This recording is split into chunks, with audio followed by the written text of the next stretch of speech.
Oggi loro avrebbero dovuto prendere una piantina ciascuno e completare l'intervento che è stato fatto. Non è stato possibile, non è colpa nostra se oggi si è messo a piovere, però siamo, come si dice, resilienti, quindi riusciamo anche a riorganizzarci, fa parte di quella capacità di adattamento al cambiamento climatico, anche questa capacità di riorganizzarci. Quindi, come ha detto il Presidente Ciafani, noi adesso facciamo una cosa molto importante nei vostri confronti, vi facciamo diventare custodi di queste piante.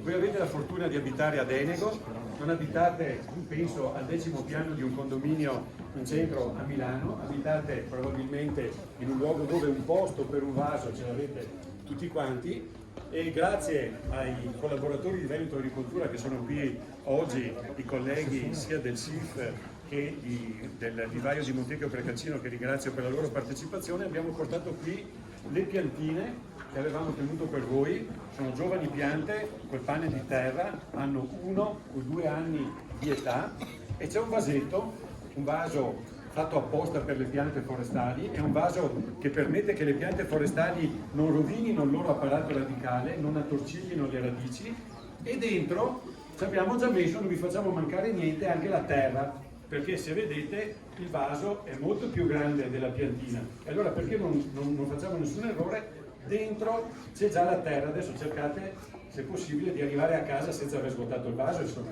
cerchiamo di fare questa cosa elementare.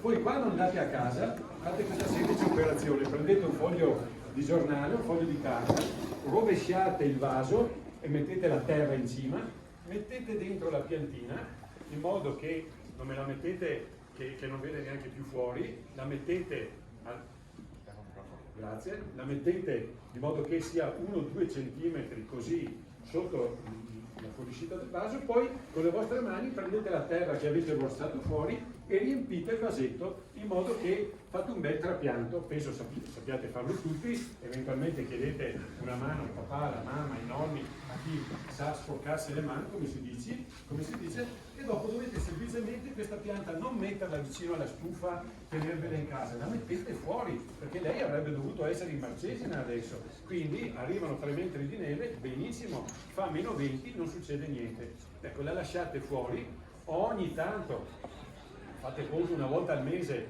dategli un po' di acqua, e poi ci rivediamo la prossima primavera, quando con Gigi, con tutti gli amici di Lega Ambiente, ci rivedremo in Marcesina e ci riporterete per la stessa piantina e andremo a metterla a dimora.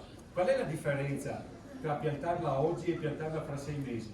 Che voi vi renderete conto di cosa vuol dire aver cura di una cosa. Non è che la mettete giù e poi ci pensa qualcun altro. Per i prossimi 6 mesi siete voi i responsabili di questa piantina, e io sono assolutamente sicuro che ognuna delle piantine che vediamo oggi tornerà più bella di prima, non sarà più grande perché in mezzo c'è l'inverno e quindi non è che questa crescerà, però sarà pronta per essere messa a dimora la prossima primavera. Tutto chiaro? Sì. Capito tutti? Benissimo, mi meraviglio di essere stato così chiaro. Benissimo, allora adesso vediamo la piantina. Chi è in prima fila? Chi è la prima? A te. Le devi tenere così. Gigi, le prendi? Ecco, quello che noi vi abbiamo detto è cosa sono queste piante.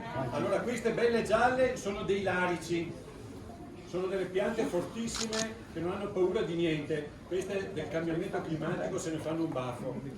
Un po' più delicate sono queste, e mi diceva qualcuno: non preoccupatevi se perdono le foglie, i larici perdono le foglie d'inverno, sono diventate gialle proprio perché le stanno perdendo. Questo invece è un abete bianco, e questa è, se volete, un po' una delle piante simbolo dell'altopiano dei 7 comuni, perché è una conifera storica di questo territorio. Tutti conosciamo magari l'abete rosso. Ecco, questa è una pianta che avrà molto futuro in questo altopiano. E infine c'è qui questa pianta che sembra un po' cresciuta troppo, ma fa così in natura, da giovane cresce molto. Questa è una betulla, altra pianta che fa un lavoro particolare, arriva subito, copre il terreno, protegge le altre piante, poi lei viene presa sotto un po' alla volta, le altre piante crescono sopra, fra 20-30 anni la betulla ci dice ciao e l'abete bianco invece prende il suo posto. Quindi, come vedete, 3 piante diverse che fanno 3 lavori diversi. Era importante dirvelo, quindi adesso sapete che pianta vi portate a casa e ci rivediamo la prossima primavera. Grazie a tutti. Grande Cuscino!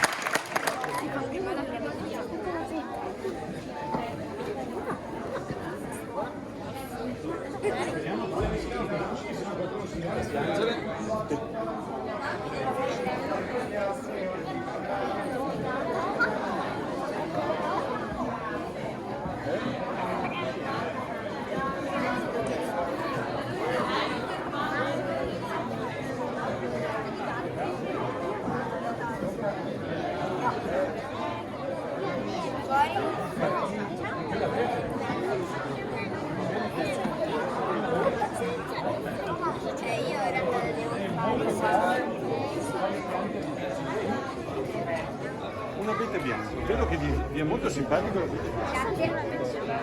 l'abete bianco, stiamo per finire, dopo resteremo quelli che